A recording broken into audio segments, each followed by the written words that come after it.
Sir, आप Sindhu border पर आए हैं, जिस तरीके से किसानों का आंदोलन पिछले 7 दिनों से चल रहा है, क्या कहेंगे इसके बारे में? देखिए, आंदोलन बिल्कुल जायज आंदोलन है और ये आंदोलन सफल होगा, मुझे इस बात का विश्वास है।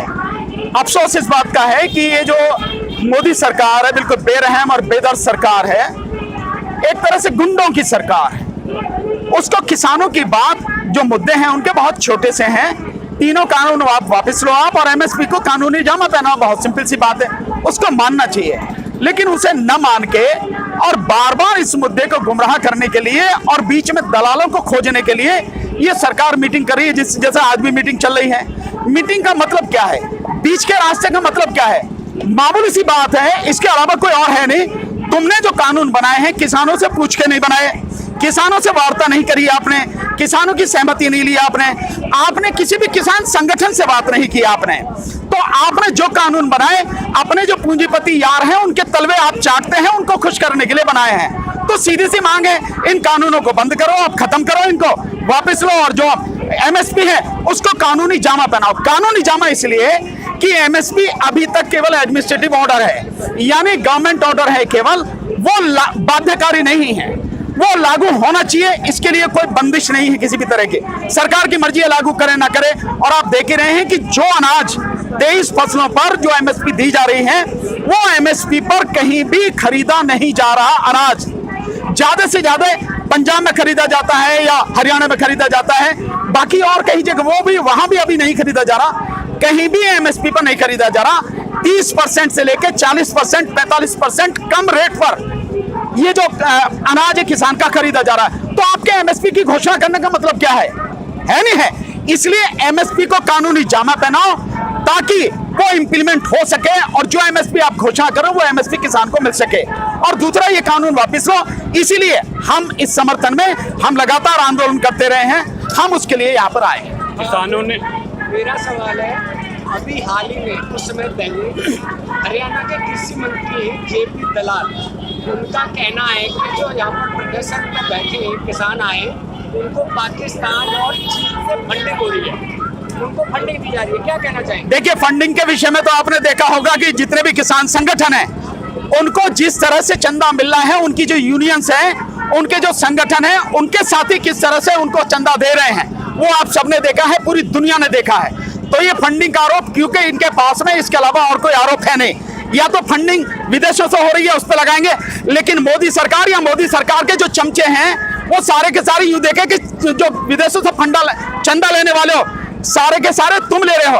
आरएसएस के संगठन है वो चाइना से चंदा ले रहे हैं, जो बीजेपी के संगठन है वो चाइना से चंदा ले रहे हैं, यहाँ तक कि जो विदेश मंत्री हैं और जो गृह मंत्री हैं, इनके जो सारे लोग हैं, जो इनके परिवार के लोग हैं, एसोसिएशन बना के चाइना से चंदा ये ले रहे हैं। तो दलाल ये हैं, देश के लिए देशद्रोही ये लोग हैं। लेकिन ये सारे आरोप लगाते हैं किसानों पर जो बेबुनियाद हैं, बिल्कुल तरह से झूठे हैं। किसान यहाँ पर, किसान अपने आप में स्वाभिमानी है, देशभक्त है और पूरी तरह से राष्ट्रभक्त है, उसे किसी से पैसे लेने की जरूरत नहीं है।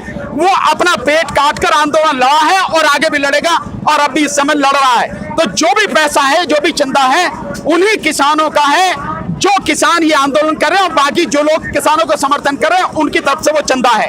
पूरा देश का एक एक पैसे का हिसाब है, वही चंदा है और कोई नहीं। ये सरकार का बिल्कुल बेबुनियाद आरोप है। एक सवाल इसके साथ ही जुड़ता है कि जब कोई मूवमेंट होता है तो सरकार की तरफ से हमेशा ये क्यों आता है कि इनको पाकिस्तान से फंडिंग हो रही है, इनको चाइना से फंडिंग हो रही है? देखिए, जो सरकार का जो दलाल मीडिया है, वो दलाल मीडिया जो है लोगों को यही समझाता है, और क्योंकि उसकी पहुंच बहुत दूर तक है, लोग जानने की कोशिश नहीं करते कि सच्चाई क्या है, और सच्चाई पहुंचाने के सारे साधन सरकार ने बंद कर रखे हैं। जो गोदी मीडिया है वो सरकार की बात कहेगा, इसलिए वो ये कोशिश करते हैं कि ये सारे आरोप लगाकर जनता, क्योंकि अज्ञान है, जनता जानती नहीं है, ना समझे जनता, इसलिए वो उस चीजों पर विश्वास कर लेते कि हाँ भाई, इन्हें फंडिंग वहां से आ रही होगी।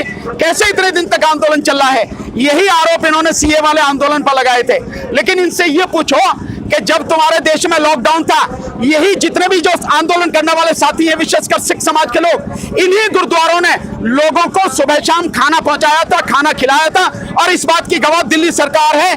दिल्ली सरकार ने जितने लोगों को खाने की बात कही, गुरुद्वारों से पहुंचा है वो खाना, गुरुद्वारा रकाबगंज, शीशगंज वगैरह सबसे वो खाना पहुंचा है। तो ये जब बात कर रहे हैं, जो दूसरों को खिला सकते हैं, तुम्हारे लॉकडाउन में तुम नहीं काम कर रहे, वो सरकार के काम ये सारे संगठन कर रहे हैं, तो वो अपनी लड़ाई में खाना अपने लिए नहीं बना सकते, अपने लिए नहीं पहुंचा सकते, अपने साधन नहीं कर सकते। सब साधन उनके अपने हैं और सारे साधन उनकी कड़ी मेहनत खून पसीने की कमाई के हैं। सरकार क्योंकि आतंकवादी है, खुद सबसे बड़ा आतंकवादी इस देश में अगर है तो वो है नरेंद्र मोदी और अमित शाह। इनसे बड़ा आतंकवादी कोई नहीं है। और आतंकी मिसाल आप देख सकते हैं कि ये सरकार, ये जो किसान है, हम सारे हमारे देश के हैं, ये अपनी बात कहना चाहते हैं। आपने चारों तरफ कटीले तार लगा रखे हैं, पत्थर की बैरिकेड लगा रखे हैं, बम्पर जो आपने लगा रखे, डंपर लगा रखे, भरके लगा रखे, खाइयां खोद रखी है आपने।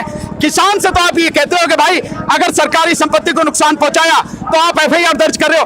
अबे ये तुमने खोद रखी है, ये सरकारी जमीन है, सरकारी सड़कें हैं, सरकारी संपत्ति को तुम नुकसान पहुंचा रहे हो, तुम्हारे खिलाफ नहीं एफआईआर होनी चाहिए, लेकिन किसी के खिलाफ एफआईआर नहीं है। ये आंदोलन को बदनाम करने की इस मोदी सरकार की साजिश है। आंदोलन को ये बदनाम किसी हालत में कर नहीं पाएंगे कि लोग अब समझ रहे हैं। भला हो आप जैसे सोशल मीडिया के साथियों का जो सच्चाई लोगों तक पहुंचा रहे हैं और लोगों को दिखा रहे हैं कि ये सही है, ये गलत है, कौन कहां खड़ा है, कौन कहां खड़ा, सब अपनी आंखों से देखो। अभी दो बार किसानों के साथ वार्तालाप हुई है, लेकिन किसानों के साथ जो अमित शाह की मीटिंग हुई, लेकिन अभी तक असफल रही है। क्या कहना चाहिए? देखिए, वार्ता का कोई मतलब नहीं है। क्या डिमांड है? बहुत सीधी सी डिमांड है। डिमांड सिंपल सी है कि तुमने जो कानून बैकडोर से पिछले दरवाजे से लेकर आए, किसानों की पीठ में छुरा जो भोगा आपने, जिस समय कोरोना की महामारी थी उस समय तुम अध्यादेश लाके और फिर बाद में गुंडागर्दी से राज्यसभा में आपने पास करा लिया, नहीं तो वही खत्म हो जाता मामला। आप समझ रहे ना? उस पर चर्चा नहीं होने दी, मतों का विभाजन नहीं होने दिया और गुंडागर्दी से राज्यसभा में आपने कानून पास करा लिया। अब जो ये किसान है, इनकी बहुत छोटी सी मांग है और बिल्कुल जायज मांग है। आपने जो कानून बनाए हैं उनको वापस लो, आप एमएसपी को कानूनी दर्जा दो, इसके अलावा कौन सी मांग है? इस बात के लिए चर्चा करने की क्या जरूरत है? और अगर आपको चर्चा करनी है तो एसी कमरों में बैठ के क्यों करते हो? यहाँ किसान है, इस देश का किसान है, इस माँ का अन्नदाता किसान है, इसके बीच में आके तुम क्यों नहीं करते? और उसमें यस या नो होनी है, बात माननी है तो हाँ कहो, नहीं माननी है तो ना कहो, हम लड़ते रहेंगे, बात में दे दी जाए। इसके अलावा कोई रास्ता नहीं। जो सरकार कहती है कि बीच का रास्ता, कोई बीच का रास्ता नहीं है। बीच का रास्ता, इधर का रास्ता, उधर का रास्ता, सारे रास्ते एक ही हैं। अपने काले कानून वापस लो और एमएसपी को कानूनी दर्जा दो और एमएसपी किसान को दिलवा, बस बात खत्म। इसके अलावा कुछ नहीं। सर, ये आरएसएस संगठन या करनी सेना, इन लोग आंदोलन में दिखते नहीं सर। वो तो गुंडे हैं। इस देश के जो है सबसे बड़े घातक वही आरएसएस और बजरंग दल और उनसे जुड़े हुए जितने भी संगठन हैं, असली आतंकवादी तो वही है ना। ये किसान किसके लिए आंदोलन कर रहे हैं? अगर अनाज महंगा होगा, जैसे व्यापारी स्टॉक कर लेता है, आपने एसेंशियल कमोडिटीज एक्ट में संशोधन कर दिया, तो अब व्यापारी कितना भी खरीद सकता है, कितना भी उसकी जो जमाखोरी कर सकता है। जमाखोरी करने के बाद इस देश का व्यापारी केवल अपने लिए जीता, देश के लिए नहीं जीता, ये सबको समझ लेना चाहिए। तो वो व्यापारी जिस समय उसे लगेगा कि इसका 3 गुना, 4 गुना, 5 गुना दाम मिलेगा, उसमें से तब निकालेगा अपने, उसमें से स्टॉक में से वो माल को। उसका असर किस पे पड़ेगा? क्या केवल किसान पर पड़ेगा? उसका असर तो हर किसी पर पड़ेगा। गरीब पर भी पड़ेगा, मजदूर पर भी पड़ेगा, मध्यम वर्ग के लोगों पर भी पड़ेगा, उन आरएसएस के लोगों पर भी पड़ेगा, सब बजरंग दल वाले जो उन पर भी पड़ेगा, हर किसी पर पड़ेगा। तो हर किसी को सोचना चाहिए। और ये बात ऐसी नहीं, आप इस तरह से देखो, आज इस समय आलू की खुदाई हो रही है, आलू का दाम किसान को क्या मिल रहा है? 10 रुपए किलो। और मार्केट में आप चले जाओ, आलू का दाम क्या है? 40 रुपए, 45 रुपए, 50 रुपए, ये आलू का दाम मिल रहा है। प्याज का दाम जब किसान से खरीदी जाती है, प्याज 5 रुपए, 6 रुपए किलो मिलता है, आज का दाम है 70 रुपए, 80 रुपए, 50 रुपए, 60 रुपए, ये किलो में दाम है। लहसुन सरकारी रेट है लहसुन का 35 रुपए, 36 रुपए किलो, जो खरीदा सरकार ने, वो भी सारा नहीं खरीदती, तो बाकी जो है किसान से जो खरीदा जाता वही 5 रुपए, 6 रुपए किलो पे। और लहसुन किस हिसाब से बिक रहा है? लहसुन 200 रुपए किलो, 400 रुपए किलो तक गया।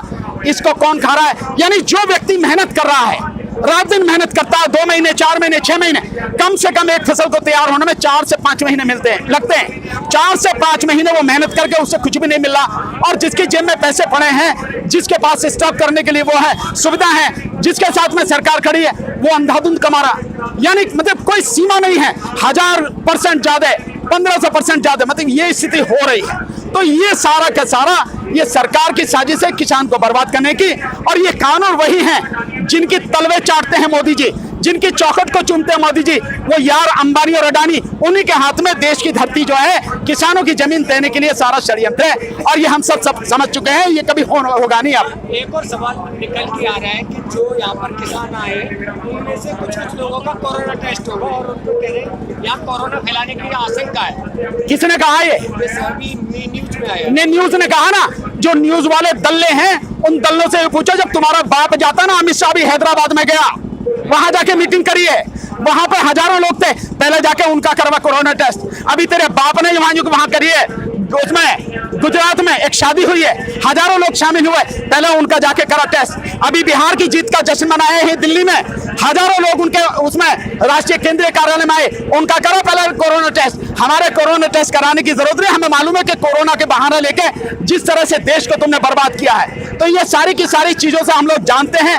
हम लोग सावधान हैं और सबको सावधान रहना चाहिए, इससे चिंता करने की जरूरत नहीं है। सर यहाँ का जो माहौल देख के नहीं लगता आजादी के समय की पहले की घटना लग रही है? बिल्कुल मैं ये मानता हूं, और इसीलिए मैं कहता हूं कि जितने भी संगठन हैं जो इस सरकार की किसी भी बात के विरोध में हैं, इस आंदोलन में उन सबको साथ देना चाहिए, चाहे वो मजदूर हो, चाहे वो छात्र हो, चाहे बेरोजगार युवक हो, चाहे सीए एनआरसी वाले आंदोलन वाले लोग हो, और चाहे ईवीएम वाले लोग हो, चाहे वकील हो, चाहे डॉक्टर हो, कोई भी हो, हर किसी को इस आंदोलन में साथ देना चाहिए।